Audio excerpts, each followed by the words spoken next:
Claro, ha cambiado el estado de nervios del Partido Popular, que estaba muy relajado, con un señor Moreno Bonilla que iba por la calle con la sonrisa y la carita de yo no fui, y que parecía que todo iba bien, y ha cambiado que se le ha caído la careta. ¿Por qué derivan recursos a la sanidad privada? Pues yo lo tengo muy claro, porque eso es una simbiosis en la que el Partido Popular se beneficia y muchas empresas se benefician. O sea, es que al final se están beneficiando, ellos y sus familiares. Y el señor Amador lo hemos conocido porque era la pareja de Ayuso, pero ¿cuántos como ellos hay? ¿Cuántos González Amador hay en España que por una llamada, por un teléfono, están ganando millones que salen de nuestros impuestos y de los recursos, que están saliendo de la sanidad pública para derivarlo a la privada?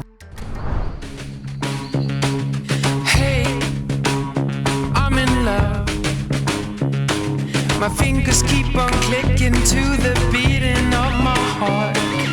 Hey, I can't stop my feet. Ebony and ivory and dancing in the street. Hey, it's 'cause of you. The world is in a crazy, hazy hue. My heart is beating like a jungle drum. Da igual de qué crisis hablemos, da igual que sea Ayuso con las residencias durante la COVID, Mañueco con los incendios, Mazón con la Dana o Moreno Bonilla con la crisis de los cribados del cáncer de mama. Da igual, su gestión o su no gestión siempre cuesta vidas. Y Feijóo, pues ni gestiona ni se le espera. Es siempre el mismo modelo, el mismo patrón. Lo vemos en el programa de esta semana en el que entrevistamos a la diputada del PSOE en el Congreso, Ana Cobo. También desmontamos el bulo o los bulos de Mazón con la Dana y salimos a la calle para preguntar en este Halloween qué te da más miedo, si los monstruos o las políticas de recortes del Partido Popular. Gracias por acompañarnos y no te olvides de seguirnos en todas nuestras redes sociales. Canal Zona Roja. Empezamos. ¿Qué tienen en común las crisis del Prestige, del 11M, de la Dana o de los cribados del cáncer de mama en Andalucía? Que son crisis todas que ha gestionado, o más bien no ha gestionado, el Partido Popular. Lo vemos. 9 crisis, la del Prestige, la del Jack 42, el atentado del 11M, lo estamos viendo, el accidente del Metro de Valencia, el Madrid Arena, las residencias en Madrid en la COVID-19, la Dana, los incendios forestales en Castilla y León o los cribados del cáncer de mama en Andalucía. Todas estas son crisis que ha gestionado, o más bien no ha gestionado el Partido Popular, y todas responden a un mismo patrón. Según la previsión, el temporal se desplaza hacia la serranía de Cuenca en estos momentos. Lo que hace es no introducir un elemento de ansiedad al paciente, ¿no? El Ministerio del Interior no tiene ninguna duda que el responsable de este atentado es la banda terrorista ETA. Salen unos pequeños hilitos. Con la carga viral que había entonces no se salvaba en ningún sitio.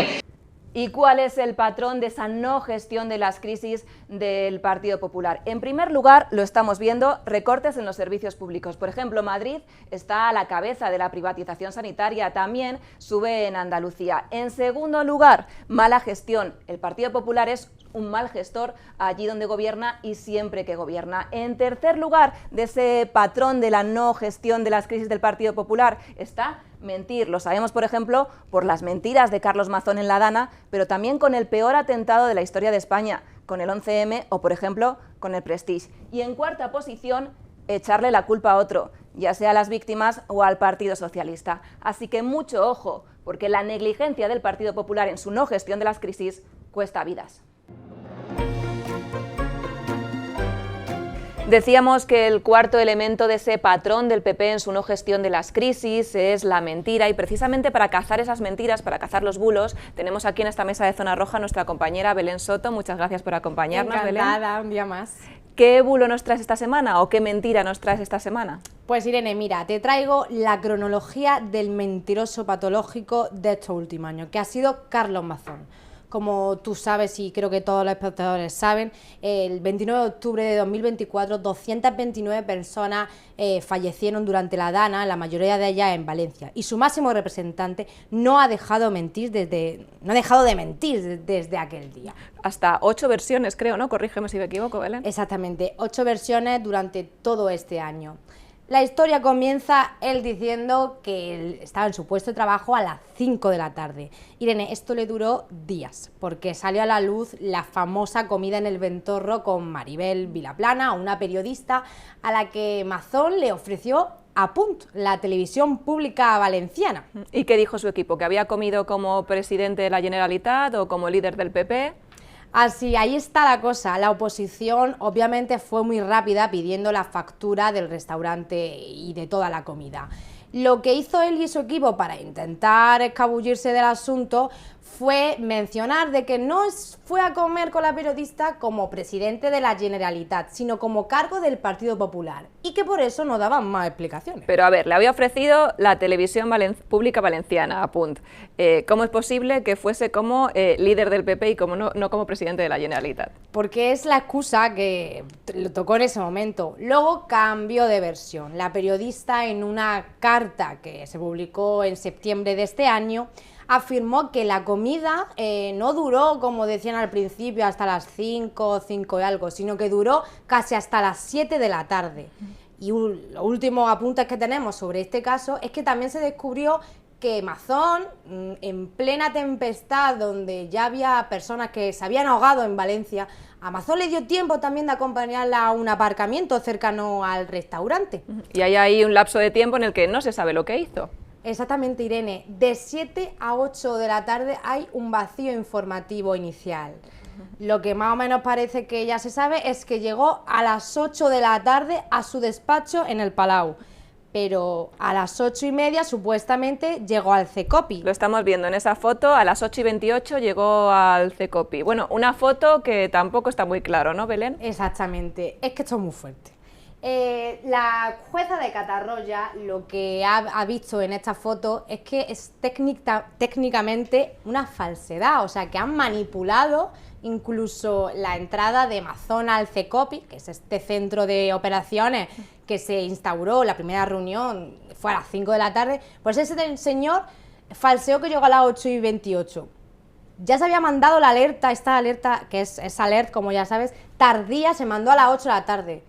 O sea, sin ningún sentido. A las 8:11 concretamente esa alerta, Belén. La jueza de Catarroja sigue investigando, pero lo que está claro son las mentiras de Mazón sobre la Dana. Sí, no puede, creo que, escaparse de esa. Este señor ya no sabe qué más inventarse.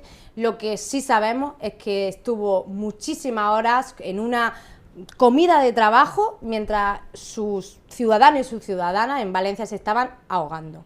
Y yo creo que como ciudadanos y ciudadanas lo mínimo que debemos preguntarnos todos es ¿qué estaba haciendo? ¿Dónde estaba? ¿Y por qué no estaba en su puesto de trabajo este señor? Y desde luego seguir exigiendo responsabilidades no solo a Mazón sino a Feijóo, el presidente del Partido Popular, que es quien le mantiene en su cargo además. Pues muchísimas gracias, Belén, por acompañarnos. Te esperamos la próxima semana con más Cazabulos. Gracias a vosotros.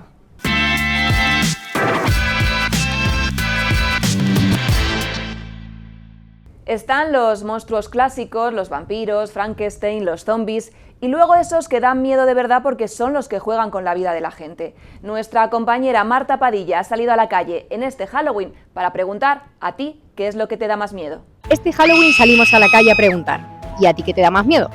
¿Y a ti qué te da más miedo, el monstruo de Frankenstein o Abascal negando la violencia de género? Abascal. ¿Y por qué? Porque eso da muchísimo miedo, que hoy en día eso no vea que está ahí. ¿Y a ti qué te da más miedo, la niña del exorcista o Ayuso quitando la financiación pública a la educación? Uy, Ayuso me da mucho miedo, que además como Anabel, una mezcla de todo lo malo, mucho miedo Ayuso. ¿Y a ti qué te da más miedo, un vampiro o Moreno Bonilla privatizando la sanidad andaluza?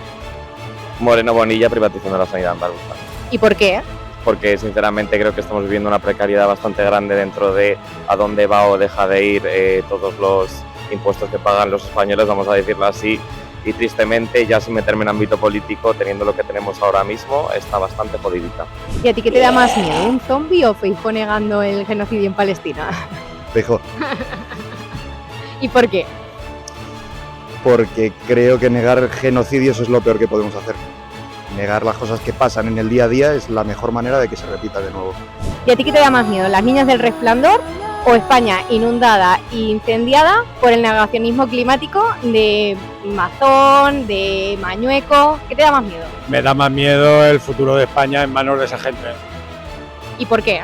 Pues porque las niñas del Resplandor pues ya pasaron y además era fantasía y mentira y esto es un peligro real y existente que vemos día a día.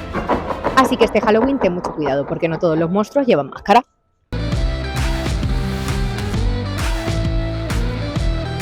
Esta conexión no ha podido llegar en el momento más oportuno porque justamente esta canción que están escuchando ustedes y quienes todavía se encuentran en la Plaza Mayor es la última, la noche de las elecciones en la Plaza Mayor, una noche de baile, una noche de música y una noche de alegría y de encuentro del pueblo español. Va a terminar de un momento a otro. Cuando termine esta canción, la gente que ya ha empezado a retirarse, después de haber escuchado un saludo de Alfonso Guerra, que se ha dirigido junto con el alcalde de Madrid a quienes aquí se encontraban, la gente ya está empezando a marcharse y cuando termine la canción, la Plaza Mayor quedará presumiblemente desierta. Y esta es nuestra última conexión. Volvemos a Torre España.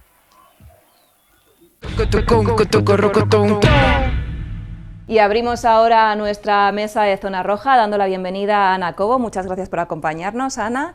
Ana, eres diputada del PSOE en el Congreso por Jaén, de Linares, y eres portavoz de la Comisión de Seguimiento del Pacto de Toledo.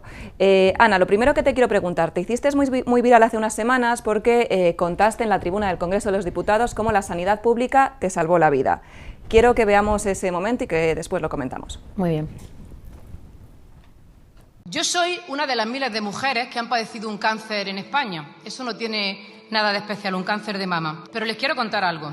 10 días pasaron desde el primer día que yo acudí al médico hasta el día de la operación. En una semana, ecografía, mamografía, biopsia, medicina nuclear, anatomía patológica, electro, preoperatorio y a los 10 días en el quirófano. Enseguida empecé con la quimioterapia, después vino la radioterapia y en 9 o 10 meses estaba haciendo mi vida normal de nuevo.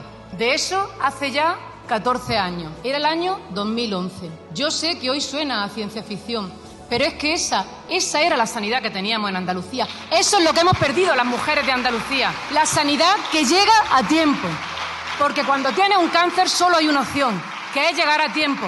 No hay ninguna más. ¿Saben ustedes quién era la persona responsable? Pues era María Jesús Montero. Muchas gracias. ¿Cómo fue ese momento? Porque tú estás contando un tema que no deja de ser un ámbito de tu vida privada, pero lo estás poniendo en la tribuna del Congreso de los Diputados y además frente a una bancada que defiende los recortes. Pues te confieso que me lo pensé hasta el último segundo, no sabía si iba a ser capaz de hablar en esos términos en primera persona porque además jamás lo había hecho antes. Y he estado en muchos eventos, incluso he estado en entregas de premios de la Asociación Española contra el Cáncer, o de asociaciones como Corazones Rosas, y yo jamás había hablado de mí, ¿no? Pero es verdad que como esto que ha ocurrido en Andalucía estaba llenando muchos titulares y también intervenciones que hemos escuchado en el Congreso, en las que yo escuchaba unos bulos que a mí nadie me puede contar porque yo lo he vivido en primera persona, estaba un poco enfadada con esa parte. Es que no es verdad. No es verdad que el Partido Popular se encontró una sanidad que era un destrozo y que ellos han intentado, como dice Juanma Moreno, en un ejercicio de humildad, que pretende hacer un ejercicio de humildad diciendo yo quise arreglar esto, pero tendremos que hacer reformas más profundas. No, señor, usted se encontró una sanidad que funcionaba y a mí no me lo va a contar porque yo lo he vivido, ¿no? Y por eso creí que era importante también que eso se sepa, ¿no? Y luego un segundo mensaje que es el que me gusta a mí contar, ¿no? Y en positivo. Es decir, cuando tienes los recursos y los medios suficientes, una mujer se cura y sigue su vida, como yo la seguí, ¿no? Yo recuerdo perfectamente, para mí uno de los días que tengo en mente de mi vida más bonito es el día que volví a correr, ¿no? Porque a mí en esa época que hacía atletismo, cuando empecé a padecer el cáncer y tal, ya hubo un día cuando pasaron 8 o 9 meses y volví a correr, ¿no? Esa sensación de decir, otra vez estoy yo aquí, ¿no? Ahora sí que es verdad que estoy curada y sigo con mi vida, ¿no? Y la verdad es que era difícil contarlo ahí, de hecho me noto la garganta, que tengo un poco de nudo porque no es fácil, ¿no? Pero creo que sí, que merece la pena que la gente sepa eso, ¿no? Que la sanidad funcionaba tal cual lo cuento ahí, ¿no? A mí, en los miles de comentarios que esto ha generado, la mayoría de la gente comparte conmigo y dice, efectivamente, a mi madre la operaron en el año 2012, a mí no sé cuánto, y siempre era así la sanidad.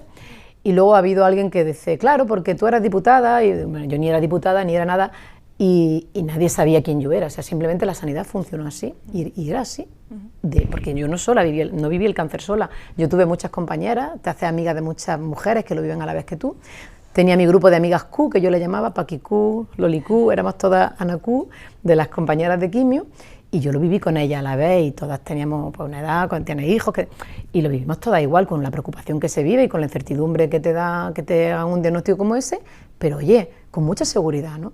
Y si viera la fortaleza que te da que en un momento como ese tú te sientas en las mejores manos, te sientas acompañada, que te digan mañana ven, es que a mí fue así, mañana vente al hospital a las 9 y pasado te hacemos el electro y el otro tienes que ir a GEN porque allí es donde se hace medicina nuclear y la semana que viene te operamos el jueves, o sea es que no me daba tiempo, pero por otra parte la seguridad que eso te da, tú cuando tienes un cáncer lo que quieres es que te lo quiten rápidamente porque tú no sabes en qué momento de tu vida ese cáncer va a diseminar en otro, puede ir por el sistema linfático otro órgano, o sea, la urgencia, y es lo que dije ahí, lo más importante es el tiempo cuando tienes un cáncer, y es la sanidad pública la que tiene que darte esa respuesta, y te la tiene que dar así, como funcionaba en Andalucía en esa época. Y entonces, Ana, tú como paciente, cuando saltan estas noticias de los cribados, los casos de los cribados de cáncer de mama en Andalucía, ¿cómo te sientes? ¿Qué sientes?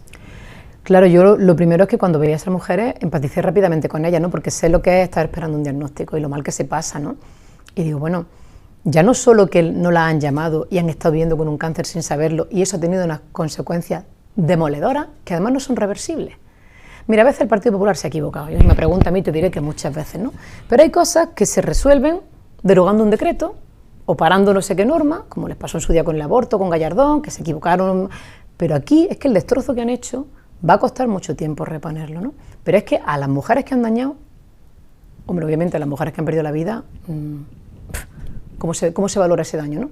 Pero a tantas otras mujeres que a lo mejor su tratamiento había sido, como en mi caso, que llegué a tiempo y al final te operan rápidamente, tu quimio, tu radio y tal, y sigues con tu vida, pero es que si tu cáncer ha diseminado, como te decía antes, ya nunca va a ser lo mismo. Además de que te tienes que someter a unas cirugías mucho más radicales y a otro tipo de intervenciones. Entonces me dio mucha pena, empaticé mucho con ellas, pero sobre todo sentí mucha rabia porque esto se podía haber evitado perfectamente, con una gestión que podían haber hecho el Partido Popular porque tienen más recursos que nunca. Piensa que en el presupuesto que presentan justo en estos días en Andalucía, tienen más de 6.000 millones de euros más. O sea, es que ellos están para sanidad, tienen un presupuesto como nunca ha tenido Andalucía, que viene simplemente pues, de que el país está funcionando muy bien, el Estado recauda, lo transfiere a las comunidades autónomas y tiene más recursos que nunca. No es que venga por una gestión maravillosa del señor Moreno Bonilla, viene porque el país está funcionando y eso llega a cada pueblo. Y que hayan utilizado esos recursos para beneficiar a las empresas privadas, pues algo que da mucha rabia, porque fíjate las consecuencias que ha tenido tan terribles. Luego te preguntaré por impuestos, Ana, pero quiero antes que nuestros compañeros nos pongan un titular en pantalla, porque hace justo un mes que saltó esta noticia, que teníamos las primeras noticias, lo estamos viendo ahora. La Junta reconoce fallos en el programa de detección precoz del cáncer de mama. ¿Ha cambiado algo en este mes? ¿Ha pasado un mes desde esta noticia? Claro, ha cambiado el estado de nervios del Partido Popular, que estaba muy relajado con un señor Moreno Bonilla que iba por la calle con la sonrisa y la carita de yo no fui y que parecía que todo iba bien, y ha cambiado que se le ha caído la careta. Mira, el primer año tú empiezas a introducir cambios y puedes disimular, ¿no? Luego llegó el COVID y para ello fue una oportunidad enorme con la ley de contratos, que en aquel momento se agilizó para que se pudieran hacer contratos de urgencia y demás, empezar a hacer contratos con la privada, y ellos decían que era para agilizar y quitar listas de espera. Pero si es que ahora tenemos las mayores listas de espera que nunca. Si es que tenemos a 2 millones de andaluces ahora mismo, que es 1 de cada 4, en listas de espera. Si tenemos más de 1 millón de andaluces que están ahora mismo esperando una prueba de diagnóstico para decirles qué es lo que realmente les pasa. Si tenemos 500.000 niños sin pediatra. O sea, con más recursos que nunca, y ellos han hecho un modelo que es de derivar recursos a la sanidad privada. Y la gente dirá, pero bueno, ¿por qué derivan recursos a la sanidad privada? Pues yo lo tengo muy claro, porque eso es una simbiosis en la que el Partido Popular se beneficia y muchas empresas se benefician. A su vez esas empresas, bueno, como hemos sabido en otros tiempos, han financiado al partido abiertamente, o bien a través de medios que son afines a ellos, y bueno, ahí hay como una simbiosis que al final deriva recursos bueno, también además a nivel personal, porque la mujer del señor Moreno Bonilla es la responsable de relaciones institucionales de una empresa farmacéutica como Vidafarma, que ha multiplicado su facturación en Andalucía, ¿no? O la pareja de la señora Ayuso igualmente se ha beneficiado directamente de contratos. Yo no conozco a nadie que gane millones de euros por hacer una llamada de teléfono prácticamente por tener un ordenador. O sea, es que al final se están beneficiando directamente ellos y sus familiares. Y el señor Amador lo hemos conocido porque era la pareja de Ayuso, pero ¿cuántos como ellos hay? ¿Cuántos González Amador hay en España que por una llamada, por un teléfono, por tal, están ganando millones que salen de nuestros impuestos y de los recursos, que están saliendo de la sanidad pública para derivarlo a la privada, ¿no? Por tanto, ¿tú crees, Ana, que el deterioro intencionado de los servicios públicos efectivamente es intencionado por parte del Partido Popular? Sin ninguna duda, pero sin ninguna duda, porque si no, ¿por qué lo harían, no? ¿Por qué permiten que los médicos se vayan? ¿Por qué permiten y le han dado todas las facilidades a las clínicas privadas y han hecho esos convenios con ellos? Pero no solo eso, sino que además, claro, al generar estas dudas y este miedo en la gente ya directamente piensa, bueno, es que claro, si me van a tardar 7 meses en ver, pues ya me voy a un especialista privado. Oye, y mi reconocimiento a todos los especialistas, el que sea, que tiene su consulta y que hace su trabajo, ¿no? Pero los especialistas tienen que estar para apoyar a un sistema público, y siempre han estado y siempre han existido. Pero de ahí a que tú te cargues la sanidad pública y el deterioro que estamos viendo solo para hacer esos contratos millonarios con empresas privadas, pues... Quiero que veas ahora, que nos pongan nuestros compañeros, lo que decía Juan Bravo del Partido Popular hace solo unos días en una entrevista en televisión. Te espera de un gestor, que es que asuma responsabilidades, que coja el problema, que lo acometa, que escuche a la gente y que tome decisiones, y a partir de ahí, dé respuesta. A veces me da esta pena cuando a alguien le toca defender lo indefendible, tiene que ser complicado. Que dé respuestas, decía Juan Bravo del Partido Popular. Bueno, es que hace solo unos días la gente salía en masa a la calle en Sevilla para denunciar esta situación, y dicen que se ha hecho lo que se tenía que hacer, que ha pedido perdón, que han dado respuestas. ¿Tú crees que es así? No, porque al señor Moreno Bonilla le falta hacer una reflexión profunda, aunque yo creo que él lo sabe, ¿no? Y preguntarse cómo hemos llegado hasta aquí. Y hemos llegado hasta aquí porque han ido pasos en la dirección que te apuntaba antes, ¿no? Entonces la cuestión no es si ha dimitido la consejera que llevaba 8 meses, cuando esto es un tema que las primeras denuncias de Mama son del año 21-22, ¿no? Y las primeras derivaciones de contratos de ellos a la sanidad privada son del año 19, ¿no? Ha dimitido la consejera que estaba por aquí en ese momento y con eso piensan que lo han saldado. Pero ellos lo que tienen que preguntarse es si realmente están dispuestos a hacer un torniquete en la sangría que están haciendo de la sanidad privada y a fortalecer la sanidad pública. Y yo eso creo que no lo van a hacer, el Partido Popular no lo van a hacer, porque creo que se sienten con la fuerza suficiente para decir, bueno, aguantamos el tirón, pero este es nuestro modelo, este es el modelo que nos interesa, este es el modelo en el que todo lo resuelves con una llamada, llamando a tu amigo no sé qué, porque ya está, entre nosotros nos repartimos el cotarro y nos damos cabida a toda la sociedad en general, ¿no? Así que ni mucho menos ha hecho lo que tenía que hacer, porque un destrozo como el que han hecho, esto es como el que tira un castillo de una patada de naipes, ¿no? En un segundo lo destroza, en 7 años lo han destrozado. Ahora reconstruir todo esto requiere de inteligencia, de capacidad de gestión y de una apuesta fuerte por la sanidad pública. Me hablabas de esa consejera, hay un nuevo consejero que lo primero que hizo fue irse a los toros. ¿A ti qué te parece esto? Sí, decían que tenían un gabinete de crisis permanente que era 24 horas para resolver este problema, y el día 19, que además es el día del cáncer de mama a nivel mundial, ese día él se va a los toros, ¿no? Un gesto más de... que también los detalles importan, ¿no? En un momento en el que la gente estaba todo el mundo hablando de ese tema y como... Es lo que te decía, por empatizar un poco, aunque solo sea por empatizar, pues no te vayas a un sitio, vete al cine, pero públicamente y manifiestamente no, yo hoy estoy en los toros. Y Ana, ¿qué está haciendo el PSOE? Tú eres diputada del PSOE en el Congreso, ¿qué está haciendo el PSOE para, bueno, ese deterioro que está haciendo el Partido Popular de los servicios públicos, intentar revertirlo? A ver, las competencias son de las comunidades autónomas en sanidad, ¿no? En Andalucía, así lo dice nuestro Estatuto de Autonomía, además de lo que recoge la Constitución, ¿no? Pero yo creo que el Gobierno de España está haciendo algo que es fundamental. El cambio en el modelo productivo que se ha llevado a cabo en estos últimos años, desde que gobierna Pedro Sánchez, ha llevado al país unas cotas de éxito que no habíamos visto nunca, ¿no? La última EPA nos daba 22,4 millones de personas trabajando. Tenemos la bolsa, o sea, yo digo, no solo le va bien a los derechos de los trabajadores este gobierno del Partido Socialista, la bolsa ha batido su récord histórico, las empresas están dando más beneficios que nunca. Hoy mismo conocíamos los beneficios de entidades como el Santander que siguen creciendo, o sea, hay más empleo, mejoran los salarios, se suben las pensiones, pero también a las empresas les está yendo bien, ¿no? Por eso la insistencia de este gobierno en hacer esa justicia fiscal en la que seamos capaces de redistribuir esa riqueza que se genera, ¿no? En este momento de crecimiento fuerte económico, el Estado ha recaudado más que nunca. No porque se hayan subido los impuestos, por más que lo repita el señor Figaredo todos los días, que yo no sé ya cómo no le da vergüenza de repetir lo mismo, ¿no? Supongo que se graban su vídeo y no ponen lo que le contesta María Jesús Montero cada día. Pero en un momento en el que se recauda más que nunca, como digo, no porque se hayan subido los impuestos, que no se ha subido ni un impuesto, sino porque las empresas ganan más, pagan más. Si tú ganas más, tu IRPF será un poquito mayor también. Si consumes más, al final ese IVA también, ¿no? Ese dinero que recauda el Estado va a las comunidades autónomas, va a las entidades locales. El 50% de lo que recauda de IVA, de IRPF, va directo a las comunidades autónomas. El 98% del impuesto de hidrocarburos. Todo ese dinero ha ido a las comunidades autónomas. Por eso el presupuesto que se va a aprobar ahora en la Junta de Andalucía de este año alcanza casi 51.000 millones de euros, cuando el último que tuvimos no llegaba ni a 40.000, eran 37 o 38.000 millones de euros. Es decir, están teniendo más recursos que nunca. Le está dotando de los medios a través de los fondos Next Generation que se pelearon también en Europa. Ha habido un dinero que ha ido de fondos Next Generation directo al sistema público. Se han hecho nuevas inversiones en hospitales y todas vienen de fondos europeos o de fondos Next Generation que negoció el Gobierno de España, como te decía, desde de radiodiagnóstico, de todo tipo, quirófanos. Ha llegado muchísimo dinero a la comunidad autónoma, ¿no? La pena es que si esa apuesta hubiera sido conjunta por parte también de la Junta de Andalucía, decir, venga, todo este momento tan bueno y todos estos recursos que han llegado lo derivamos lo invertimos en la sanidad pública, pues yo creo que tendríamos ahora mismo una sanidad pública, la que teníamos ya era de éxito, pues estaríamos ahora en un nivel mucho mejor, ¿no? Y en cambio la derecha demoniza los impuestos, demoniza la recaudación de impuestos, ¿no?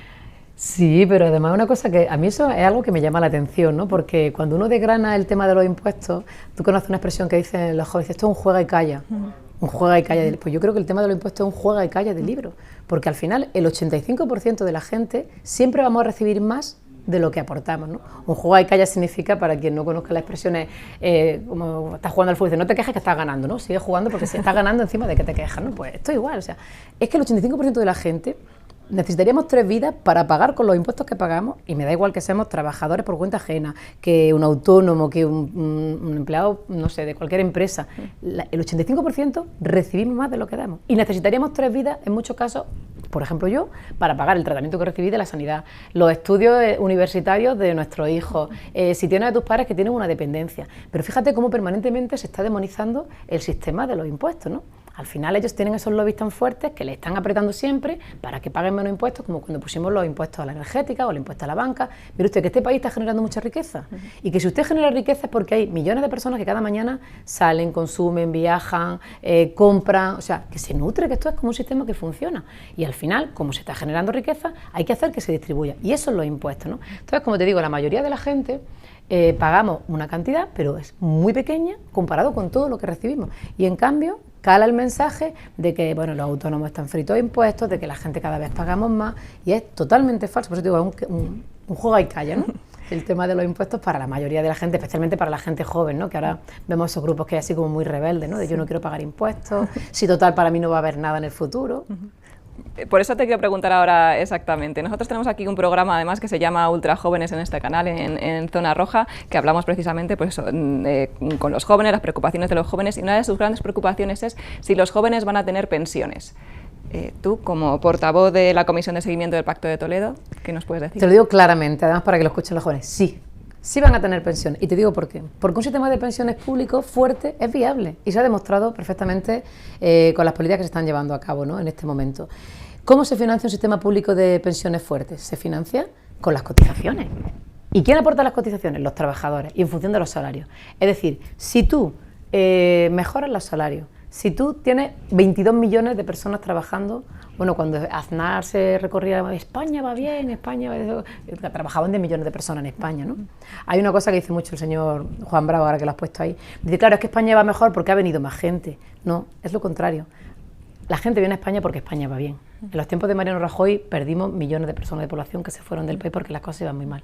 Entonces, con un sistema de trabajo que dé sueldos dignos, con unas cotizaciones lógicas, porque al final está invirtiendo en tu futuro, ¿no? Con los repartos de las empresas que tienen que pagar también sus impuestos. Se mantiene un sistema público de pensiones y se financia sin ningún problema. ¿Qué ocurre? Que al Partido Popular, como con la alarma, como con la sanidad, aquí también hay un nicho de negocio, que son los planes de pensiones privados. Y yo cuando ahora veo gente que tiene 20 y pocos años con su primer sueldo, que a lo mejor es el salario mínimo en este momento, dice, lo primero que he hecho un plan de pensiones, pues digo, mira, ya tú, pero es que al final lo que están haciendo es vender y están ganando dinero con eso, con el miedo de la gente. El Partido Popular hace 2 cosas cuando gobierna. Hace 2 cosas. En primer lugar, deteriora el sistema público de pensiones, con esas revalorizaciones del 0,25% tal, cuando están gobernando, y cuando están en la oposición lo demonizan, generando esas dudas en la gente. Y al final la gente a comprarse su plan de pensiones privado, que ahí es donde está el negocio de las grandes compañías, ¿no? En un sistema público de pensiones fuerte, ahí no hay negocio ninguno. ¿Para quién hay negocio? Y para nadie. Entonces, claro, al final lo que hacen es demonizarlo, ¿no? Pero yo digo que con una socialdemocracia fuerte y asentada como la que tenemos en España, desde luego mientras haya un gobierno y un presidente socialista, las pensiones están garantizadas, no solo para la gente que ahora tiene una edad, que además se están revalorizando en momentos de mucha tensión inflacionaria, ¿no? Que hemos tenido hasta de un 8,5%, y se ha mantenido el poder adquisitivo de los pensionistas.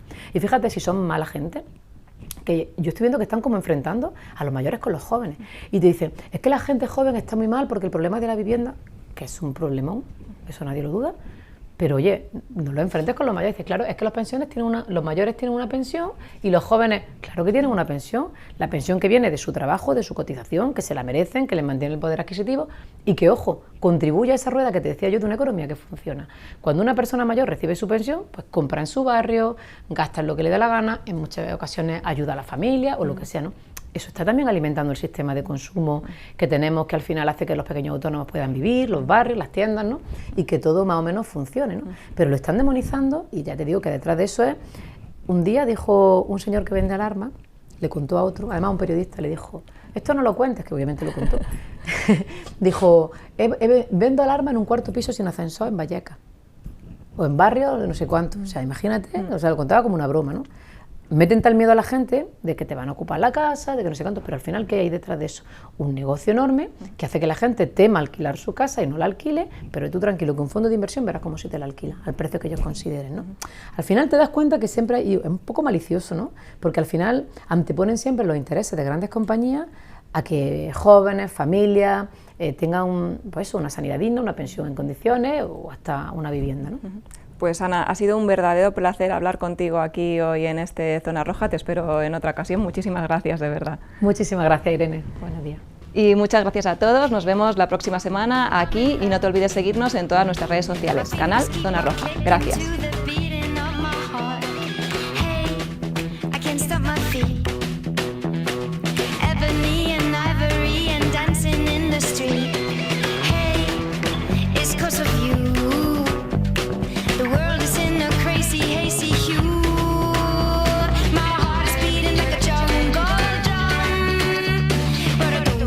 Tung tung tung tung, my heart is beating like a jungle drum.